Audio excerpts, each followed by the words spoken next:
Assalamualaikum warahmatullahi wabarakatuh. Selamat pagi teman-teman semuanya. Semoga kabar kalian pada pagi hari ini baik-baik saja ya. Nah, sebelumnya perkenalkan kami dari kelompok 6 akan membahas mengenai bab 6 yaitu memahami tim kerja. Sebelum masuk ke penjelasannya, izinkan saya untuk memperkenalkan anggota dari kelompok saya. Yang pertama ada saya, Rastia Dewi Pujastuti dengan NIM belakang 028. Yang kedua ada Varian Giraldi dengan NIM belakang 113. Yang ketiga ada Adista Feratantia dengan NIM belakang 182. Dan yang terakhir ada Danis Arista Putri dengan NIM belakang 187. Nah, semoga penjelasan dan pemaparan dari kelompok kami bisa menambah pengetahuan bagi teman-teman semuanya ya. Nah, bagian yang pertama ada perbedaan antara tim kerja dan kelompok kerja. Nah, pada slide ini saya lebih tepatnya akan menjelaskan mengenai pendapat para ahli pengertian dari tim kerja itu sendiri. Yang pertama ada menurut Stephen Timothy. Tim kerja adalah kelompok yang usaha-usaha individualnya menghasilkan suatu kinerja yang lebih tinggi daripada masukan individual. Nah, dalam hal ini berarti kinerja yang dilakukan oleh tim lebih besar daripada kinerja yang dilakukan oleh setiap individu dalam suatu organisasi. Sedangkan menurut Allen, tim kerja atau pekerja tim yaitu orang yang sportif, sensitif, serta senang bergaul dan mampu menguasai aliran emosi yang terdapat dalam suatu tim dengan sangat jelas. Nah, dalam hal ini, tim kerja yaitu menghasilkan suatu sinergi yang positif yang terkoordinasi. Nah, dari pendapat para ahli tersebut, maka dapat ditarik kesimpulan secara umumnya kelompok kerja yaitu suatu kelompok yang berinteraksi terutama dalam memberikan informasi dan mengambil suatu keputusan untuk membantu anggotanya yang bekerja dalam area yang tanggung jawab. Kemudian tim kerja sendiri yaitu suatu kelompok yang menghasilkan sinergi positif melalui upaya atau usaha yang terkoordinasi.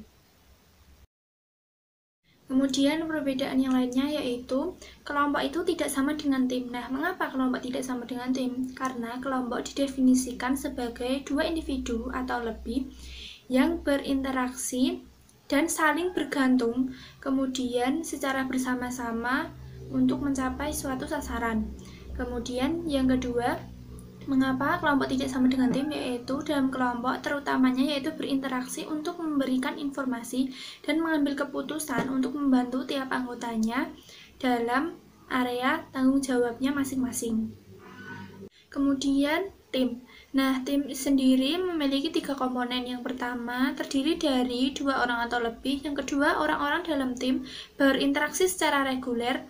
Yang ketiga, orang-orang dalam tim memiliki tujuan atau kinerja yang sama. Nah, maksud dari interaksi reguler ini yaitu interaksi yang sering atau sering bertemu, namun bisa jadi tidak direncanakan. Oke, yang selanjutnya yaitu manfaat tim kerja.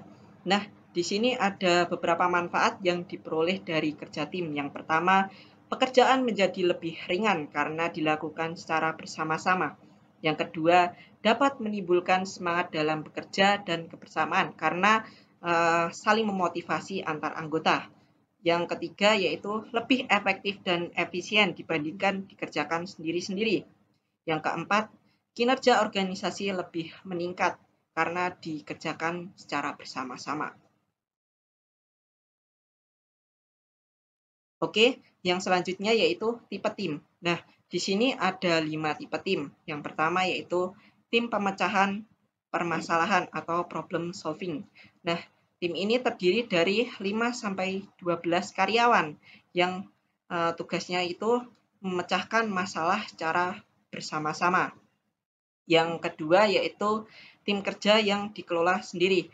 Nah, untuk tim kerja yang dikelola sendiri ini terdiri dari 10-15 karyawan yang mengelola timnya secara mandiri dan saling mengevaluasi kinerja mereka. Yang ketiga, tim fungsional silang.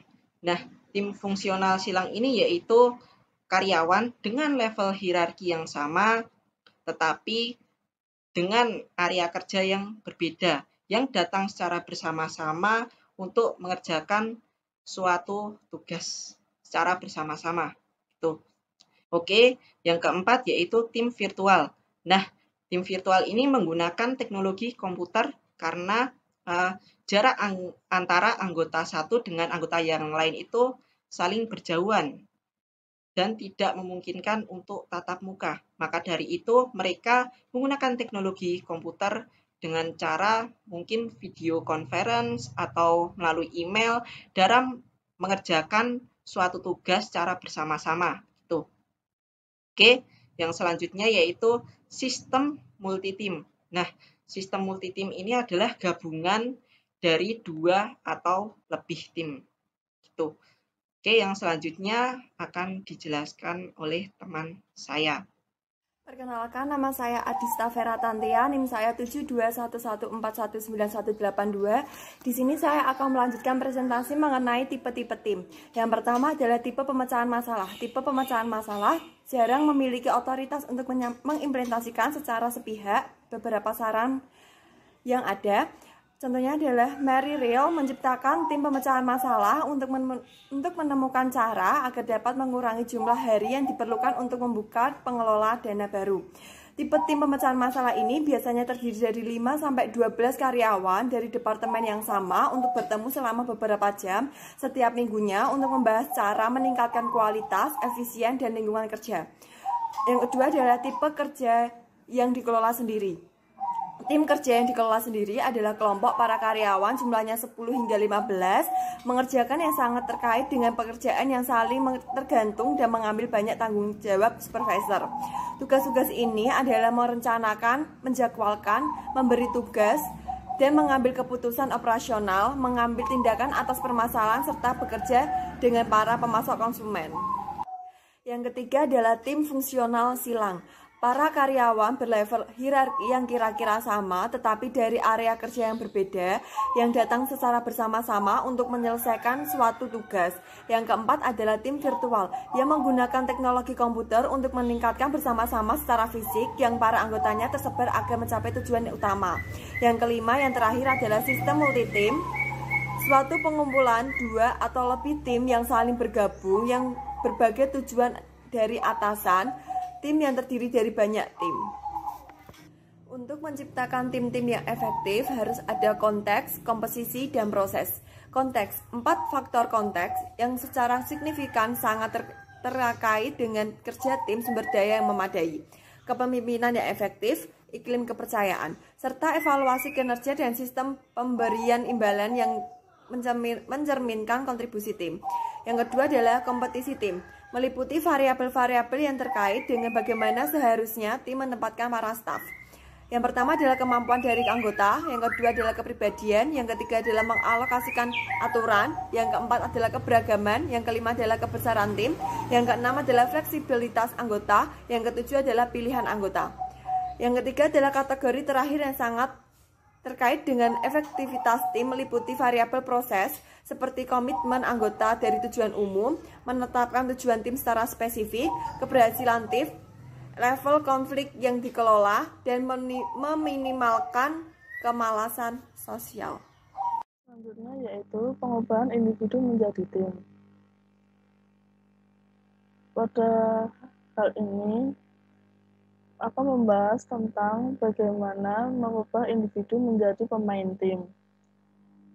Untuk mengubah individu menjadi pemain tim diperlukan beberapa tahapan seperti berikut ini. Yang pertama ada tahap pemilihan, yang mana tahap ini merekrut para pemain tim. Jadi beberapa orang telah memiliki keahlian interpersonal untuk menjadi para pemain tim yang efektif. Namun, sifat pribadi mereka juga merupakan faktor yang menentukan apakah mereka cocok bekerja kandidat dalam tim yang beragam. Karena tim itu sendiri terdiri atas anggota yang menyukai pekerjaan yang memerlukan penyatuan pemikiran juga tanpa lebih efektif dan dapat menggabungkan beberapa sudut pandang yang mana timbul dari keragaman umur dan pendidikan. Selanjutnya ada pelatihan, yang mana menciptakan para pemain tim. Para ahli pelatihan melakukan latihan yang memungkinkan para pekerja untuk mengalami kepuasan yang diberikan melalui kerja tim. Seperti seminar, dapat membantu para pekerja untuk meningkatkan keterampilan pemecahan permasalahan, komunikasi, negosiasi, manajemen konflik, dan pelatihan. Nah, pelatihan ini berguna untuk mengembangkan tim yang efektif, dan pelatihan ini tidak bisa dilakukan dalam seketika. Namun, pelatihan ini memerlukan waktu yang cukup lama. Selanjutnya, masuk ke tahap pemberian imbalan, seperti menyediakan insentif agar menjadi seorang pemain tim yang baik.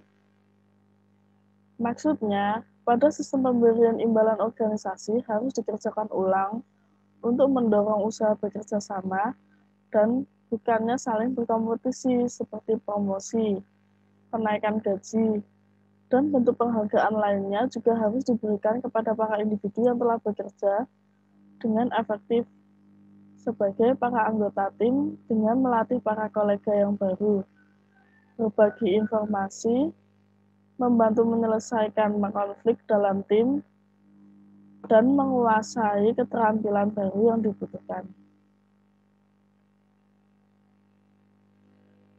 Selanjutnya, waspada.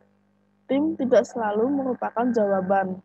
Pada kerja tim memerlukan lebih banyak waktu dan seringkali lebih banyak sumber daya daripada kerja individu. Tim meningkatkan tuntutan untuk berkomunikasi, pengelolaan konflik, dan pertemuan untuk dilaksanakan. Dengan demikian, manfaat dari menggunakan tim harus melebihi biayanya, dan hal itu tidak selalu kasusnya.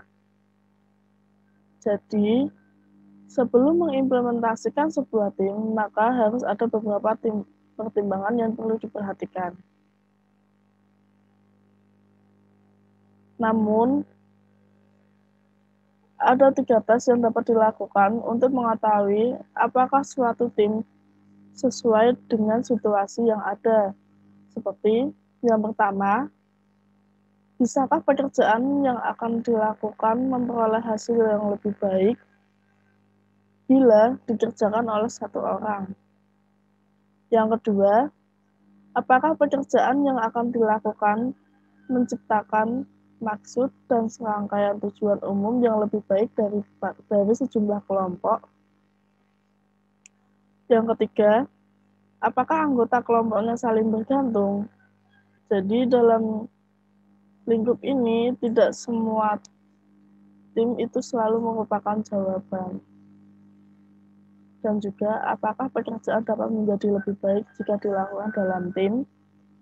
Ada juga yang pekerjaan tidak selalu dilibatkan dalam tim, itu juga bisa dikerjakan. Ada juga yang memang memerlukan tim untuk melaksanakan pekerjaan.